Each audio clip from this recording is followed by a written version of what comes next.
Vamos agora falar então dos bens, né? Os bens tratam-se do objeto da relação jurídica, que nós vimos agora no início da aula. O objeto são os bens. Os bens estão tratados no nosso Código Civil e a partir dessa classificação do Código Civil é que nós vamos abordá-los. Mas antes de falar disso, temos que diferenciar exatamente o que seriam bens de outros objetos, de outras coisas. Coisa é tudo aquilo que não tem personalidade, tudo aquilo que não é uma pessoa é uma coisa para o direito. Tudo aquilo que não for uma pessoa física ou uma pessoa jurídica é uma coisa. Com certeza é, certo? Um animal é uma coisa, certo? Ela pode ser um bem também, mas a princípio é uma coisa. O que diferencia então coisa de bem? Bem é uma coisa com relevância jurídica. Nem todas as coisas têm relevância jurídica, mas quando elas têm uma relevância jurídica, elas passam a ser um bem. Para ficar facilmente entendido, um galho que caia na floresta agora, ele é uma coisa, não tem repercussão jurídica. Um galho que cai em cima do carro do meu vizinho, do meu terreno para o galho, em cima do automóvel do meu vizinho, ele passa a ser um bem, certo? Porque ele tem relevância jurídica. Um galho em que eu formo uma escultura que passa a valer algum dinheiro, isso passa a ser um bem, porque tem relevância jurídica. Então, bem é toda coisa que tem relevância jurídica. Então, tudo aquilo que tem relevância jurídica pode ser simplesmente afetiva, pode não ter qualquer valor pecuniário. Simplesmente uma relevância afetiva, ou seja, ela incide sobre a esfera jurídica de alguém, ela passa a ser um bem, a ser tutelado pelo direito. Então, bem é tudo que tem relevância jurídica, nem sempre é patrimonial, nem sempre é econômica. Mas relevância jurídica é bem. Sem relevância jurídica é coisa. Em relação aos bens, é dos bens que nós vamos falar. O nosso código classifica todos os bens em 3 categorias. São essas que nós vamos estudar. Os bens são considerados em si mesmos, ou seja, como os bens são em relação a eles mesmos. Como eu trato um bem em relação a ele mesmo. Essa é a primeira classificação. A segunda classificação é como eu trato um bem em relação a algo que o acompanha, certo? Em relação a outro bem. Como eu trato um bem em relação a outro bem. Isso são os bens reciprocamente considerados. E os bens em relação ao titular do seu domínio é um terceiro tipo de consideração dos bens. O bem em relação ao titular do seu domínio. Então, o Código considera os bens sobre 3 classificações. E as 3 não são excludentes, né? Esse mesmo bem, ele pode ser considerado em si mesmo, ele pode ser reciprocamente considerado com a pilha que aqui está, ele pode ser considerado em relação ao titular do seu domínio, no caso, eu. Certo? Então, vamos lá. O bem considerado em si mesmo. Ele pode ser, e todos os bens passam por essas classificações. Primeiro, imóveis. Bens imóveis são aqueles que não podem ser transportados livremente sem a perda da sua substância, sem a perda das suas características intrínsecas, sem a perda da sua finalidade. Então, os bens imóveis não podem ser transportados, são aqueles que são fixos, simples de entender, né? Ou aqueles que são afixados em outros que são fixos de forma permanente, são bens que são imobilizados, certo? Então nós temos bens imóveis, bens móveis, aqueles que podem ser transportados livremente de um local para outro, esses são os bens sem a perda da sua substância, esses bens são móveis.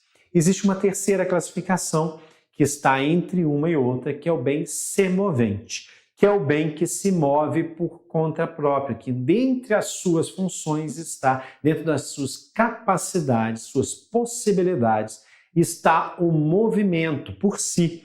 Então, um automóvel é um semovente, um animal é um semovente. Então, bens móveis, imóveis e semoventes, certo? Essa é a primeira classificação que nós temos.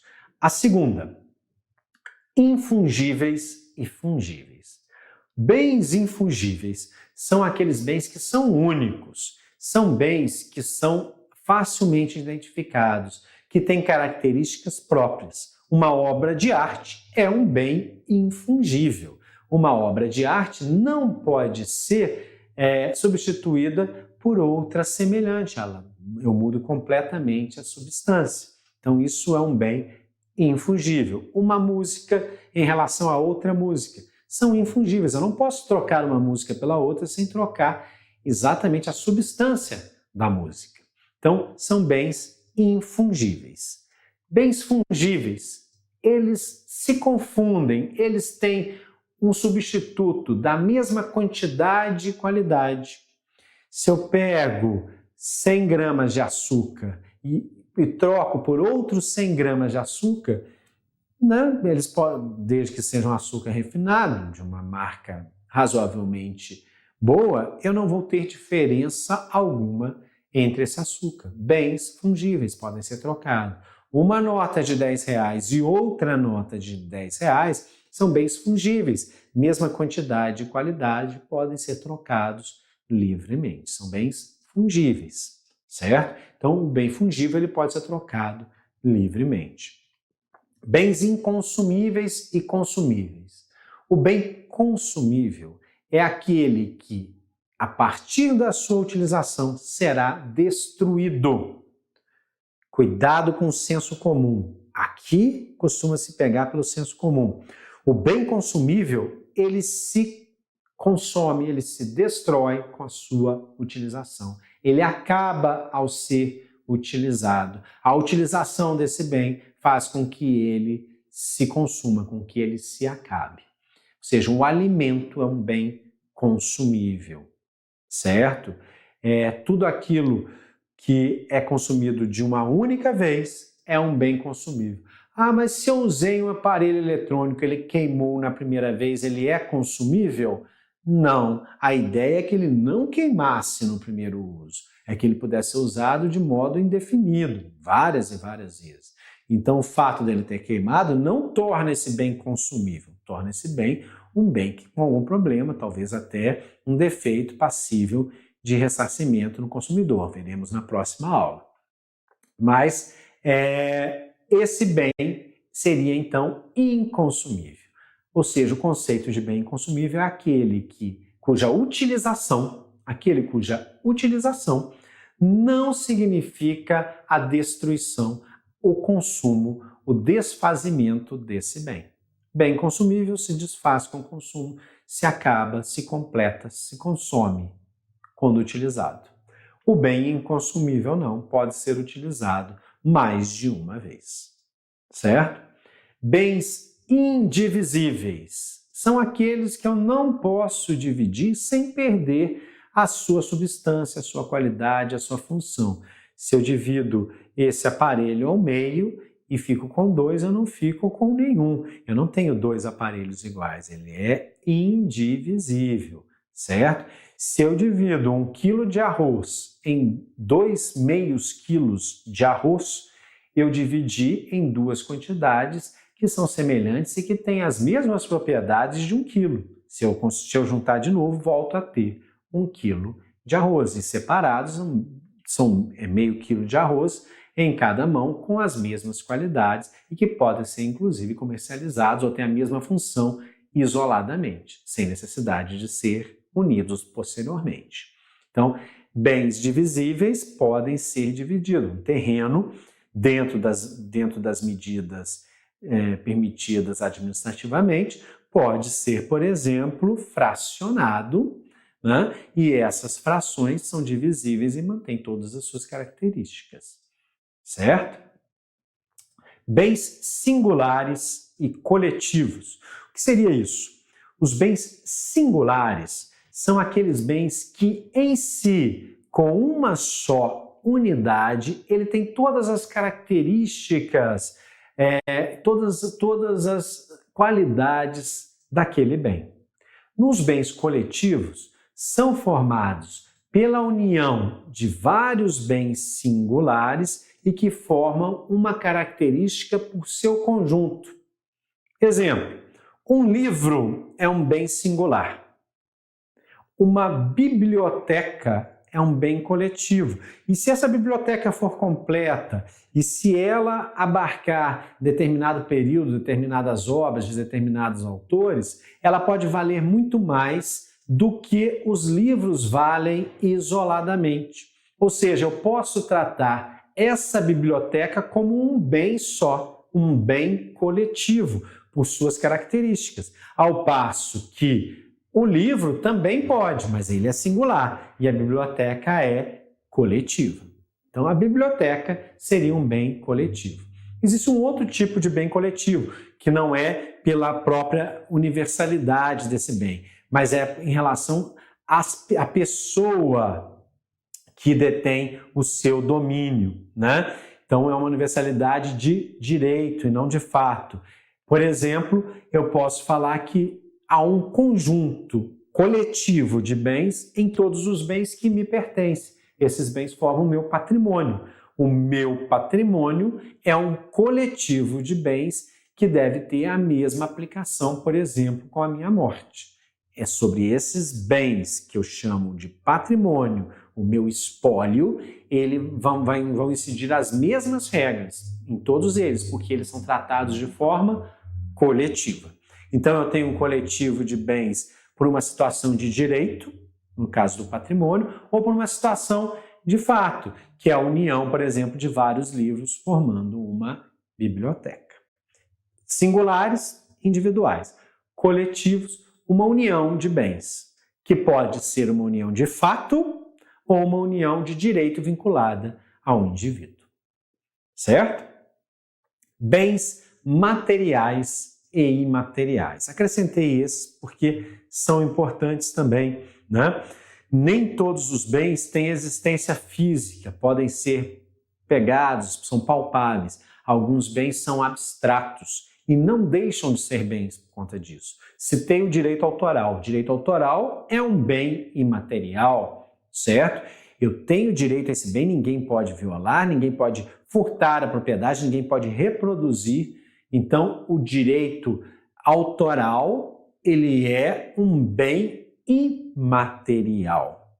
O direito autoral, por exemplo, sobre determinada obra. Eu tenho direito sobre essa obra que é um direito imaterial, certo? Outros direitos imateriais existem, por exemplo, no direito, na proteção, por exemplo, ao dano moral, né? Ele é imaterial. Os bens que são tutelados pelo dano moral são imateriais, né? No caso, violação de honra, de intimidade, de privacidade, de imagem. Todos esses danos são causados a bens que são imateriais. Eles não têm uma existência palpável física, mas nem por isso deixam de existir. Correto? Então, aqui vimos os bens considerados em si mesmos, primeira classificação do Código Civil. A segunda classificação é bem simples em relação aos bens reciprocamente considerados, um em relação ao outro, certo? Quando eu tenho bens que formam um conjunto ou que estão ligados em determinada situação, eu vou ter relações entre esses bens. E essas relações podem se estabelecer de forma que um bem seja principal, outro bem seja acessório ou pertença desse principal. Um bem considerado em relação ao outro só pode ser principal em relação ao outro que é acessório, ou principal e acessório em relação a outro que é uma pertença. O que seriam esses bens? O bem principal, ele tem existência e valor substancial para aquela finalidade, independente da existência dos outros. Ele existe em si mesmo, certo? O bem principal, por exemplo, é um automóvel. Ele é um bem principal, ele existe por si só. E ele tem a função de ser um automóvel por si só. O pneu desse automóvel, ele é um bem acessório. Eu também posso comprar um pneu e, nesse caso, ele seria um bem singular, material, né, móvel, etc, etc. Eu posso comprar o pneu, nenhum problema em relação a isso. Mas o pneu considerado, o pneu do meu carro considerado em relação ao meu carro, ou o pneu de qualquer carro considerado em relação ao carro em que ele está, ele é um acessório daquele carro. Ele, em relação ao bem principal, é acessório, certo? Por que acessório? Porque ele faz parte integrante daquele bem. Sem aquele bem acessório, o principal seria prejudicado. Então, daí vem uma regra básica. O acessório, em regra, acompanha o principal. Quando eu vendo um bem, eu não preciso dizer que estou vendendo um carro com os pneus. O acessório, em regra, acompanha o principal. Se eu for vender o carro sem os pneus, aí sim eu devo avisar antes. Eu vou vender esse carro, mas sem os pneus. Eu quero os pneus para mim. Aí eu aviso antes, porque a regra é o acessório acompanha o principal. Se vocês forem comprar um carro novo e cobrarem a mais pelos pneus, pela chave do carro, por qualquer que seja essencial para o funcionamento, recusem-se. É acessório e deve acompanhar o principal. Se virem uma situação dessas no cotidiano, em que o indivíduo está reclamando para o agente público, autoridade policial, de que existe, de alguma forma, a cobrança por um bem acessório, isso é caso para se registrar realmente uma ocorrência. Porque se está cobrando de um acessório que é essencial para o funcionamento do bem, ele deveria acompanhar o principal. Certo? Então, a regra, o acessório acompanha o principal, exceto quando se deixar expressamente claro que não acompanhará, que vai implicar num desconto, em outro valor, etc, etc. E o pertença? Pertença é o bem que vai acompanhar o principal ou o acessório em caráter de embelezamento. Ele vai somente aumentar o prazer, a fruição daquele bem. Então, dentro de um automóvel, um adesivo que eu venha a colocar, que eu ache muito bonito, ou determinada roda de liga leve que eu coloque num determinado carro, esse bem é uma pertença. Quando eu vendo o carro, se eu não deixar claro que estou vendendo a roda e o adesivo, eu posso retirá-los para mim. Por quê? Porque eles não são parte essencial daquele automóvel. Certo? Então, aquele bem, a pertença não acompanha as obras de arte vendidas dentro de uma casa. Compro uma casa, se eu não deixei claro que a casa está sendo comprada, né, com todos os móveis ali existentes, ora, eu posso retirar as obras de arte, mas não posso retirar a porta da casa. Ao retirar a porta, eu estou retirando um acessório. Mas se for simplesmente de embelezamento, como um quadro, um espelho, eu posso retirar. Certo? Então, a pertença é o que embeleza. O acessório é o que compõe o principal. E o principal é que tem existência autônoma. Certo? Que tem função autônoma, melhor dizendo. Benfeitorias. Entendido? Então, principais, acessórios e pertença. E todos os bens, eles podem sofrer benfeitorias, certo? Tanto principais, acessórios e pertença podem sofrer benfeitorias. Tem 3 tipos de benfeitorias que podem ser realizadas em bens. As benfeitorias, elas podem ser necessárias, ou seja, se a benfeitoria não for realizada, aquele bem vai perecer, ele vai deixar de existir. É um bem que não mais existirá, é um bem que deixará de existir. Então, ou que, de qualquer forma, ficará inviável de utilização. Então, se eu tiver, por exemplo, um imóvel que o telhado esteja prestes a ruir, a reforma do telhado é uma benfeitoria necessária. Se um cano de água estoura no imóvel, é uma benfeitoria necessária, porque é impossível residir com aquela água jorrando sem que se pare o vazamento. Uma benfeitoria útil, ela aumenta a utilização do bem, deixa o bem mais utilizável, aumenta a qualidade da utilização do bem. Apesar de não ser imprescindível, ela é útil, ela aumenta a utilização do bem. Por exemplo, numa casa em que eu coloque uma varanda em torno da casa toda, a área utilizável dessa casa com cobertura aumentou. Então eu fiz uma benfeitoria útil, em que eu posso utilizar, independente do tempo que estiver fazendo, uma área muito maior para minha fruição pessoal. Então, nesse caso, uma benfeitoria útil é aquela que aumenta a utilização do bem. E a benfeitoria voluptuária é aquela que é por mero gozo, por mera fruição, por mero prazer. É aquela benfeitoria que é utilizada simplesmente para agradar meus sentidos. Ela não aumenta a qualidade do bem. Então, quando eu coloco um jogo de luzes determinado numa casa, ou eu coloco caixas de som absurdamente alto no automóvel, ou coisas nesse sentido, é porque eu pretendo utilizá-los somente para meu deleite. E no caso do som, para desprazer de todos os demais. Mas assim, eu pretendo utilizar simplesmente para isso. Eu não tenho nenhuma utilidade nesses bens e nenhuma necessidade. Essa distinção é muito importante porque as benfeitorias necessárias devem ser indenizadas, né? Elas devem ser ressarcidas, porque imprescindíveis.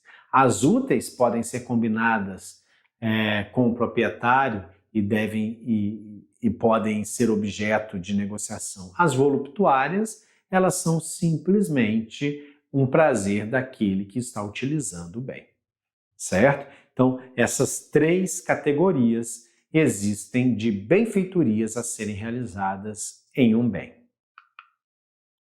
Bom, terceira classificação de bens. Os bens considerados em relação ao titular do domínio. O titular do domínio de um bem, ele é o seu sujeito, o seu proprietário, ele é aquele a quem o bem se vincula. Então, essa relação tem que ser estudada e é muito bem disciplinada no nosso ordenamento jurídico. Três disciplinas básicas existem sobre esses bens. A primeira, a que considera os bens públicos.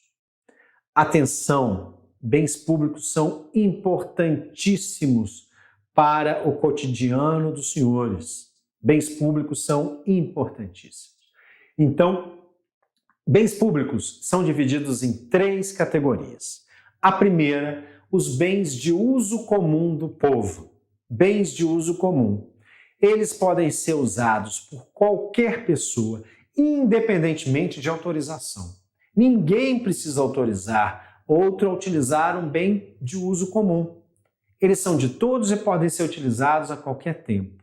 Então, as ruas, as vias públicas, são de todos e podem ser utilizadas a qualquer tempo. Bem de uso comum.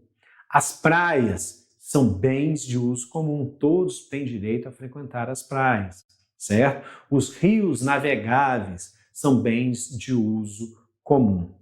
Bens de uso comum, as praças públicas, são bens que podem ser usados por quem quer que seja, independentemente de autorização. Uma última observação sobre os bens de uso comum. Por terem essa característica de serem de todos, ninguém pode utilizá-los para uma função especial. Eu não posso reservar um canto da praia para uma utilização própria que eu queira dar, porque são de uso comum e todos têm o direito de utilizar. Assim como a via pública não pode ser reservada para os moradores daquela via. Ela deve estar aberta para todos. Bem de uso comum, então, não pode ter a sua liberdade cerceada, a liberdade de uso cerceada pelos indivíduos. Em algumas situações, o interesse público permitindo, pode haver temporariamente essa delimitação. Bens de uso especial. Bem de uso especial, como o próprio nome diz, eles têm uma destinação, uma afetação, que é um termo administrativo, eles são afetados para determinada função. São públicos também, públicos, como o de uso comum, mas só podem ser utilizados em determinada função. O computador da Receita Federal é público? É. Ele pode ser, eu posso chegar agora e falar, estou sem impressora, sem tinta, ou estou sem internet em casa, quero consultar o computador da Receita Federal. Óbvio que não. Ele tem um uso especial.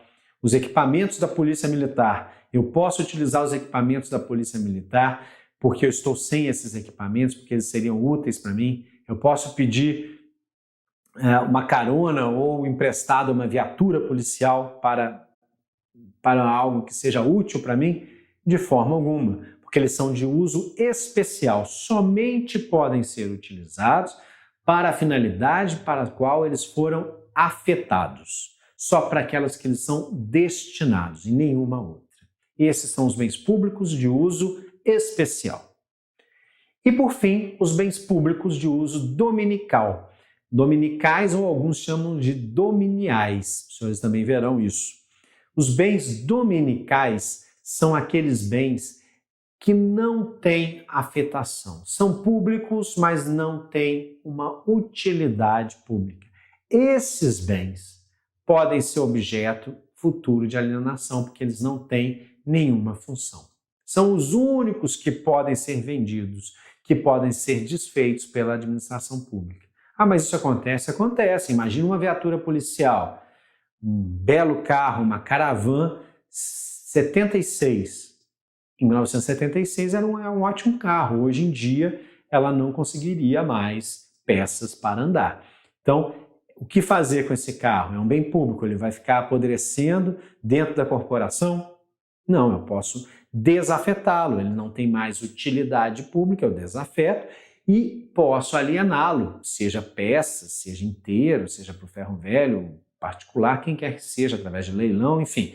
Cumpridas as formalidades, o bem dominical, porque não mais tem utilidade pública, pode ser desfeito. Assim como o computador da Receita Federal, né? Um computador da década de 80, da década de 90 da Receita Federal, não conseguiria mais hoje rodar nenhum programa, ele pode ser desafetado, se transforma num bem dominical e aí sim pode ser desfeito. Então só o bem dominical pode deixar de ser público, é aquele que não tem nenhuma função pública, certo? O segundo tipo de bens seria um nome em latim, por isso guardem esse nome. Res vem de coisas, né? Res é coisa. Nullius, nulo, coisa nula, ou terra de ninguém, ou coisa de ninguém. São os bens que não têm proprietário, ou as coisas abandonadas, ou as coisas a que se renunciou, jogo fora e falo que não quero mais, abandonei ou perdi depois de um longo transcurso de tempo, ou terras que jamais foram utilizadas, né? Então, a res nullius são coisas sem proprietário e, por isso, vão sofrer formas de aquisição de propriedade típicas que são estudadas oportunamente, certo? Quando falarmos de propriedade e posse. Mas é um segundo tipo de bem, as coisas de ninguém, aquelas coisas que não pertencem a quem quer que seja. Eu tenho, então, a coisa pública, a coisa que é de ninguém e os bens particulares. Os bens particulares são todos aqueles passíveis de apropriação. Mas não são todos passíveis de apropriação que não forem públicos e que não forem nulos? Não. Tem bens que são inapropriáveis. O ar atmosférico é inapropriável por natureza, né? Outros bens são inapropriáveis por lei. A lei não permite, por exemplo, que eu me aproprie do urânio. Eu não posso ter urânio na minha casa porque é um bem inapropriável por força de lei, certo? Então, os bens particulares são aqueles que são permitidos ao particular que tenha propriedade. Eles não são públicos eles têm uma propriedade, por isso não são de ninguém, e eles são passíveis de apropriação. Esses são os bens particulares. Na atividade policial, é muito importante que se observe se um bem tem caráter público, ou pelo menos se há dúvida de que um bem tem caráter público, certo? Porque se há uma disputa de um bem, se um bem foi destruído, se um bem está sendo objeto de disputa, é muito comum a destruição de um bem e trata-se isso com irrelevância. Lembre-se, se o bem for público, tem interesse público em resguardar esse bem. Então, quando se viola um bem público, viola-se também direito público.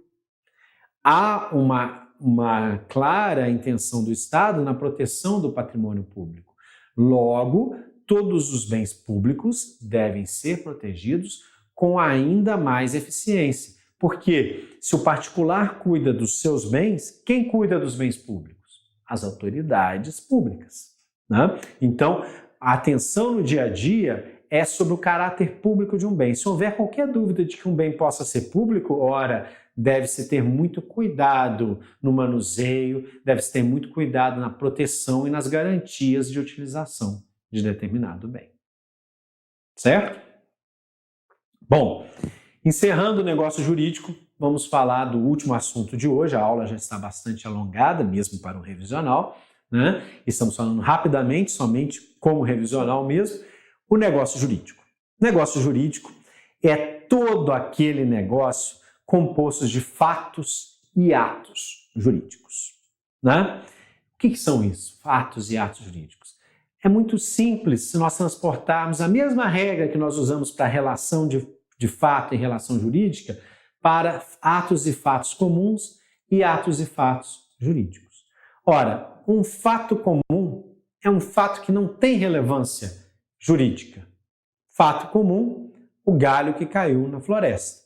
É um fato comum, não tem relevância. Um fato jurídico, o galho que caiu no carro do meu vizinho, da minha casa, da árvore da minha casa, que caiu no carro do meu vizinho.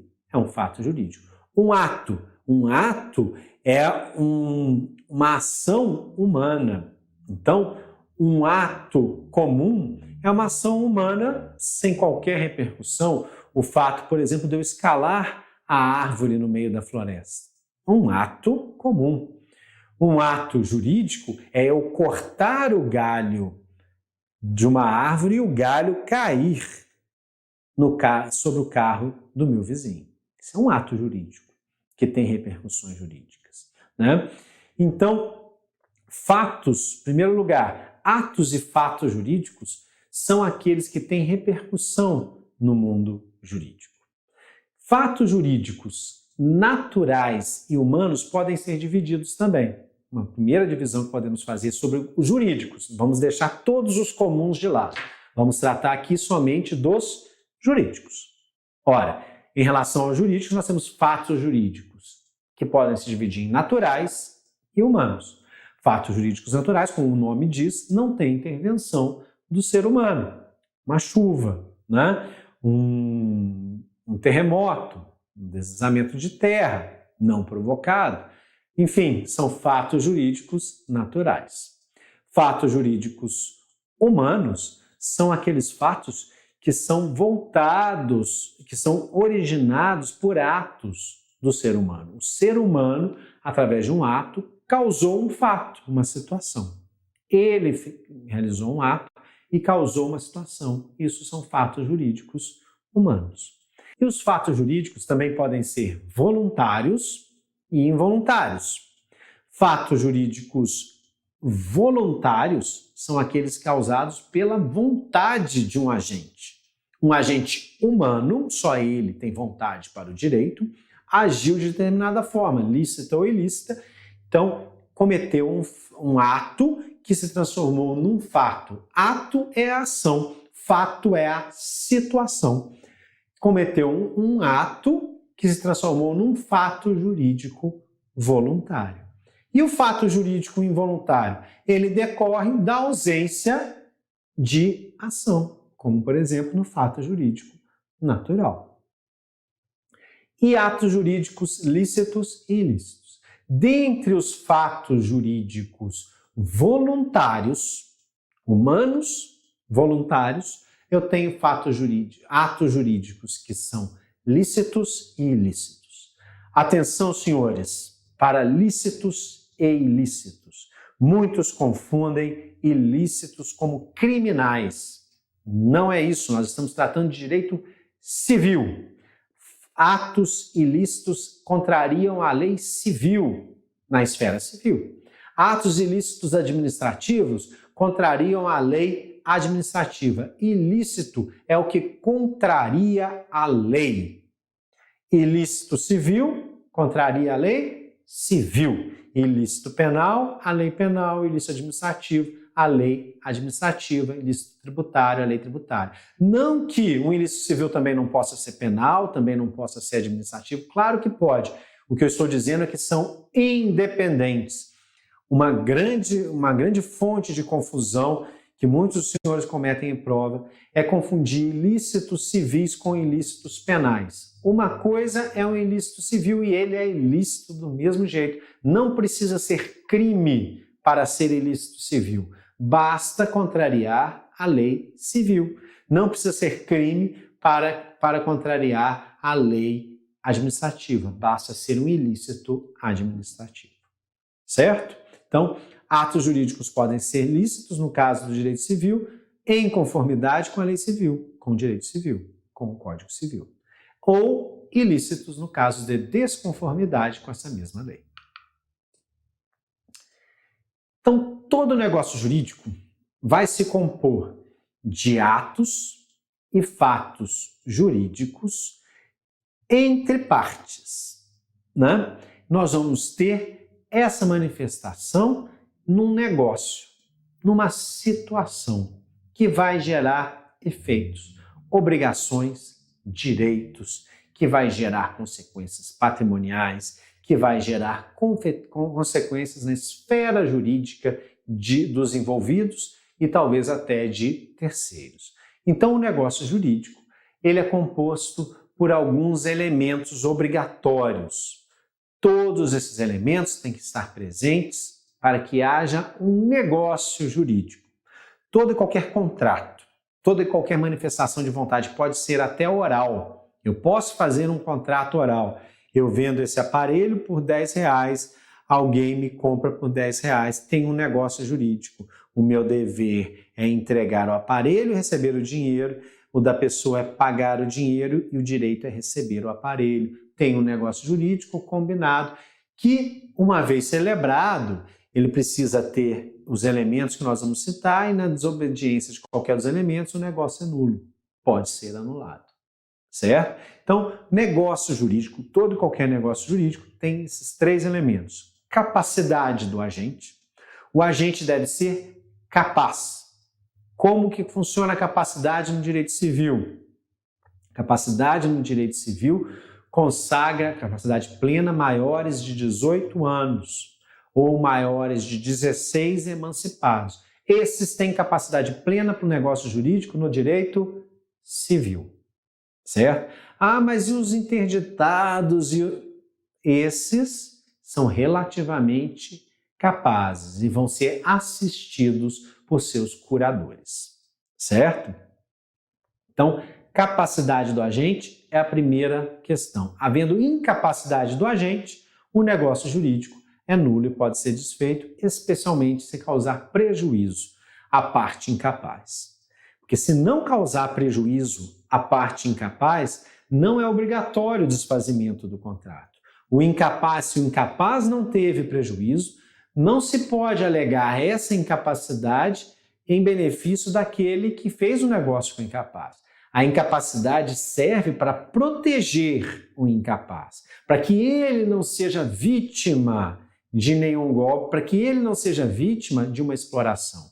A incapacidade protege o incapaz. Então, se no negócio jurídico o incapaz não foi prejudicado, o negócio não é nulo, certo? Porque a capacidade existe para proteger o incapaz. Objeto lícito, possível e pelo menos determinado. O objeto, o bem tutelado, o bem objeto, seja ele um direito, uma obrigação ou um bem material, o que quer que seja, o bem objeto desse negócio tem que ser lícito. Ele não pode ser contrário à lei, seja a lei administrativa, civil ou penal. Não pode contrariar nenhuma lei, certo? Ele tem que ser possível, não pode ser algo fantasioso, um terreno na lua, vou vender uma fórmula mágica, enfim. Ele tem que ser um objeto possível, lícito e pelo menos determinável. Vou comprar sua próxima colheita, seja ela do tamanho que for. Dependendo do volume dessa colheita, o pagamento vai ser X ou Y. Eu sei quanto eu vou comprar? Não. Mas é determinável no futuro? Sim. Então, o objeto desse negócio jurídico é pelo menos determinável. A ideia é que todo objeto seja determinado, que eu saiba o objeto. Mas é possível que eu feche um negócio jurídico com objetos determináveis, que em algum ponto no futuro serão determináveis. O que eu não posso é ter um negócio jurídico com objetos indeterminados. Eu não sei qual é o objeto, eu não sei a quantia, eu não sei a qualidade e eu não sei o valor desses objetos. Isso é impossível, não posso ter um objeto desse tipo, porque aí o contrato fica completamente imensurável e desproporcional. Então, objeto não pode contrariar a lei, tem que ser algo possível e algo pelo menos determinável no futuro, certo? E por fim, o negócio jurídico, se a lei exige uma forma para esse negócio jurídico, por exemplo, compra e venda de imóvel, tem que ter o registro no cartório de registro de imóveis, toda compra e venda de imóvel, senão ela não é levada a termo, não se transfere a propriedade. Então, se a lei prescreve, se tem uma forma prescrita em lei, aquele negócio deve ser realizado daquela forma. Casamento. Casamento formal só pode acontecer de acordo com a forma prescrita em lei. Então, se existe um ato formal previsto em lei para determinado negócio jurídico, esse negócio deve ser realizado daquela forma. Ou então, se não tiver nenhuma forma, o que vai valer? Não haver proibição da lei. Eu quero fazer um negócio jurídico, uma nova linha de trabalho para concorrer com outra que existe aqui. O agente é capaz, o objeto é lícito, possível e determinado. A lei prevê que esse serviço deve ser prestado de uma determinada maneira? Não. A lei proíbe o que você quer fazer? Não. Então pode fazer. Certo? Se não houver da lei uma prescrição para se agir de determinada forma, nem uma proibição de agir da forma que se deseja, o negócio jurídico é possível. Então, para elementos do negócio jurídico, capacidade, objeto e forma. Certo? Também existem elementos acidentais do negócio jurídico, que eu posso incluir se quiser. Eu posso incluir se necessário for. Esses elementos acidentais podem ser um termo no negócio jurídico. Um termo é uma condição futura, mas que eu sei que acontecerá, certo? Um termo, por exemplo, é eu colocar que determinado bem será em testamento, que determinado bem irá para fulano quando eu morrer. Ora, a minha morte é certa, porque todos somos mortais. Então é um evento futuro, certo. É um termo do testamento à disposição de determinado bem para determinada pessoa. Isso é um termo. Condição é uma situação incerta, que eu não sei se acontecerá. Eu comprarei sua colheita se os seus produtos forem da qualidade X. Por exemplo, se suas frutas tiverem determinado tamanho, determinada coloração, dentro de determinado padrão de qualidade. Aí eu comprarei. Caso contrário, não comprarei a sua colheita pelo preço X. Então, condição. É incerto, eu não sei como é que serão essas frutas, eu tenho uma ideia, mas eu coloquei uma condição. E encargo. Encargo é uma liberalidade no negócio jurídico. No exemplo anterior, eu comprarei a sua oferta, a sua colheita se for do encargo X, mas eu deixarei que você e a sua família consumam, para consumo próprio, possam ingerir quantas dessas frutas vocês quiserem, sem qualquer custo. Vocês não podem vender nem dar para outras pessoas, mas você e as pessoas da sua família podem consumir essas frutas o quanto quiserem. Isso é um encargo, é uma liberalidade que as partes estabelecem, certo? Então esses são elementos que podem ou não ser acrescidos nos negócios jurídicos. O termo, a condição e o encargo. O negócio jurídico, ele também pode padecer de defeitos ou vícios, né? O mais grave deles é a ausência de vontade. Ora, se o negócio jurídico é a vontade, é um ato de duas pessoas, né? Ou um ato, mesmo que unilateral, o ato humano é núcleo do negócio jurídico, a ausência de vontade causa nulidade. Então, a ausência de vontade, seja pela incapacidade, seja por fraude, enfim, a ausência de vontade do negócio jurídico causa nulidade. E também podem acontecer alguns vícios de consentimento no negócio jurídico. Esses vícios de consentimento causam a anulação do contrato. Por que anulação? Causam a anulação das cláusulas viciadas. Vejam bem, imaginem que eu faço um contrato com um plano de saúde, em que eu quero a proteção contra ou tratamento de determinadas doenças, ambulatorial, enfim, eu fecho um plano de saúde. E tem uma cláusula nesse contrato que fala que determinada doença não será coberta pelo plano porque o tratamento é muito caro. Ora, a justiça depois vem e considera essa cláusula absurda. O plano de saúde não pode excluir determinada doença porque o tratamento é caro. Então, existe um problema numa cláusula contratual. Eu quero que o contrato todo seja cancelado ou eu quero que eu tenha a garantia das outras cláusulas e só aquela cláusula seja retirada. Evidentemente que para mim, que estou fazendo uso do serviço, seria melhor que apenas aquela cláusula fosse retirada. Então, eu posso anular o contrato todo ou anular uma das cláusulas. Somente na ausência de vontade, a nulidade é total, porque eu não tive vontade em celebrar aquele negócio. Mas no caso de um dos vícios de consentimento aqui presentes, elas são anuláveis no caso de prejuízo da parte que foi prejudicada. Uma das questões é a ignorância sobre aspectos essenciais do negócio jurídico. Atenção, essa ignorância tem que ser sobre questão que seja essencial, substancial do negócio jurídico. Se a ignorância for sobre uma questão acessória, no caso de descumprimento vai pagar multa segundo o índice tal. Eu não sabia o que era o índice tal, por isso eu fechei o contrato. Ora, é uma cláusula acessória, menor e que não tem a ver com o contrato em si. Eu não posso pedir anulação desse contrato todo por conta disso. Porque a ignorância tem que ser sobre aspectos essenciais, substanciais do contrato. Os outros podem ser até revistos, mas não geram a anulação do contrato. Dolo sobre aspectos essenciais. Da mesma forma, se há uma má intenção da outra parte em algo substancial do contrato, ele é anulável, certo?